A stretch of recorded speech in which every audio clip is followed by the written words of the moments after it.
seeing this electric car, which is part made by General Motors, I can't help but think to myself, General Motors, what are you thinking? Look at the price. It's insane. If they doubled the price, put in every safety feature known to mankind, added 100% markup on the price, this thing would sell like mental. I believe this would be the best-selling car in the world easily. It would spank everything if GM just said, yep, let's do it. But for some reason, they're not. Hello, my friends. Welcome to the channel. It's great to see you. Thank you for tuning in. My name is Sam Evans, and as you can see, this car has me excited. First of all, just want to say a big thank you to our Patreon supporters. Thank you so much for supporting the channel. Really, really appreciate it. And everyone who has contributed to my wife's GoFundMe campaign for her cancer, her stage 4 cancer diagnosis, so-called incurable cancer. Your funds have been massive. 4,400 people have donated, and every single cent makes a huge difference. It's basically enabling me to just research the hell out of everything. I've spent so many hours doing that to try and figure out the best way to try and find a cure. Now, if you're wondering about that case or what's going on there, I'll put a link in the description. The new SAIC-GM-Wuling electric car called the YEP, as in YEP, that's what it's called, the YEP, has been revealed. I'm sure you've probably seen this electric car. There's been a lot of information about this car. You got to admit, it looks cool. Like it's a small electric SUV, but it just has this really appealing kind of retro look to it. I thought when this car came out, it would be priced at maybe $17,000 US in the base model variants, but no, it's way cheaper than that. It starts at $11,000 US. You're probably thinking, oh, it must be crap then. Well, you know what? In some ways, this thing is better than the BMW i5. BMW just revealed their new electric 5 Series, and it should be amazing. The thing is, it weighs 2,400 kilos, 5,500 pounds. The interior space is probably not that much bigger than the interior space of this small SUV.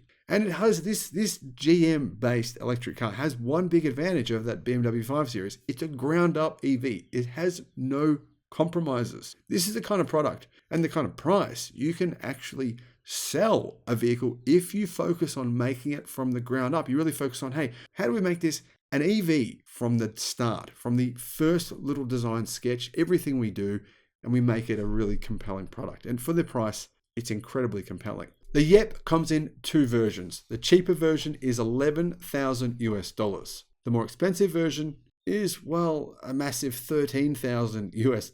Now, it's technically called the Baojun YEP, and it's similar to the Suzuki Jimny, which is also a cult car, very, very popular.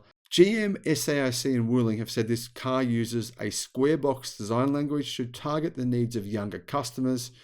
It is actually pretty small, to be fair. It's a small car. But GM, Wuling, and SAIC, I believe, will make a longer wheelbase version, making this significantly more practical. What is the size? Well, it's 3,381 millimeters long. So it's about 3.4 meters long, 1,685 millimeters wide, and 1,721 millimeters tall. It has a wheelbase of 2.1 meters. It's a fair bit bigger as a result than the Wuling Hongwan Mini EV, but that's not a very big car, obviously, so that's not saying much. However, because of its kind of practical shape, that interior space is going to be significantly bigger than what it sounds. The Baojun YEP comes with a 50 kilowatt motor, which has 140 newton meters of torque. So it's got about 80 horsepower, 140 newton meters of torque.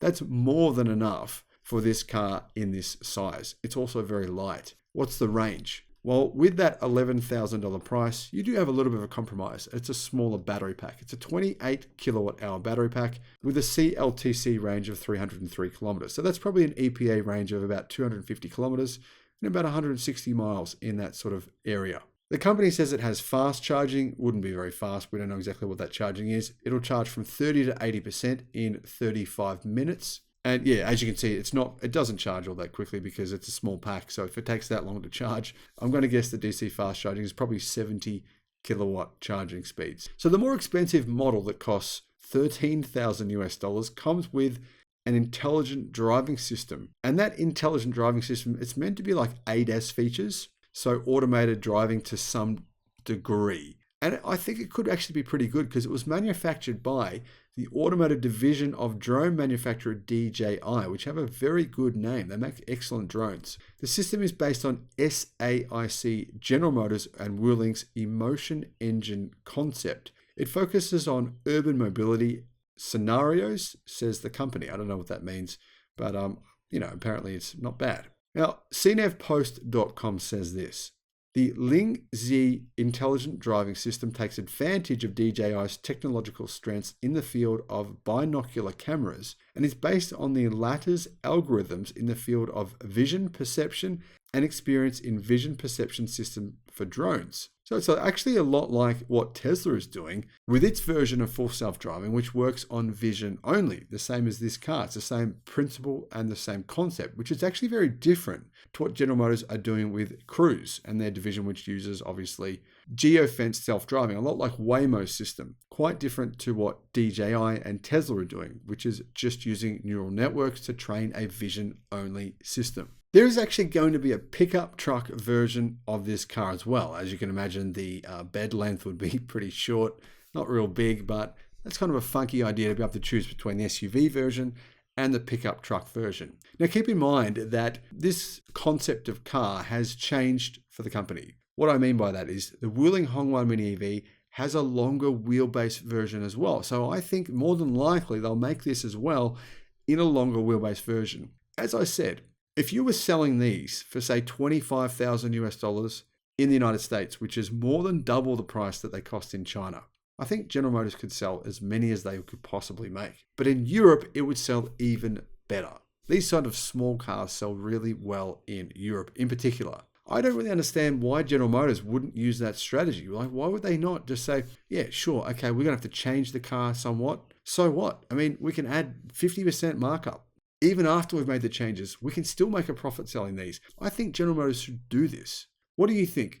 Let me know your thoughts. Would you consider buying one of these? Even a longer wheelbase version. I mean, if BYD can make a long wheelbase version of the Dolphin so easily that they're selling in international markets, why can't General Motors do it with this? I would love to see these on the roads. They're very practical, they're funky looking, and most importantly, they're affordable. Thank you for watching. Let me know your thoughts in the comments. Bye-bye.